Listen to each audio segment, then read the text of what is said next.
A little bit about Bluefin. I don't know if many folks have heard about us, but this visualization will show what we do.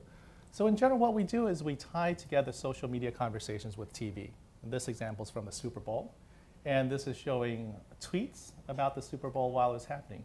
So you can see during the course of the game, there were peaks and valleys in the social media activity. We can separate out the game activity versus commercials versus things like halftime. So, for example, when TV programming is on air, in this case, it's a ball game, we can take a look at what people on social media were saying about the programming content itself. Rewind back to the first quarter. This is when the Giants scored their first touchdown. And you'll see the tweets in yellow are the tweets specifically about this moment, this play. That's half of what we do, marrying tweets and Facebook posts to shows. The other half is analyzing commercials. So when people are exposed to commercials and they tweet or Facebook post about it, we put those things together too. And the tweets in blue that you just saw were tweets about the commercials only. For the Super Bowl, David Beckham, the H&M ad happened to be the most social, so to speak. And here are the top three. David Beckham for H&M was number 1. Clint Eastwood for Chrysler was number 2. And Eminem, I'm Sexy and I Know It, was number 3. The interesting thing about these three actually being the top 3 is that you'll see that there are different categories. You have a retail, an automotive, and a CPG.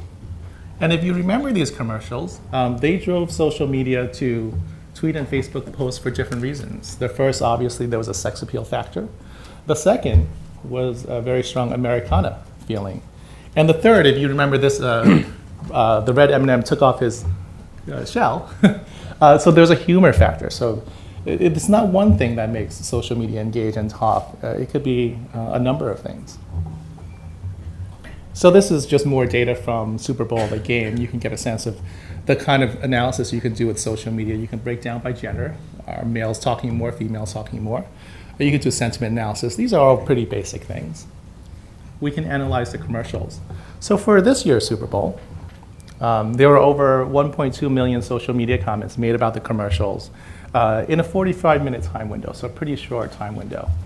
The most interesting data point for me on this graph is towards the bottom, 950 million earned impressions.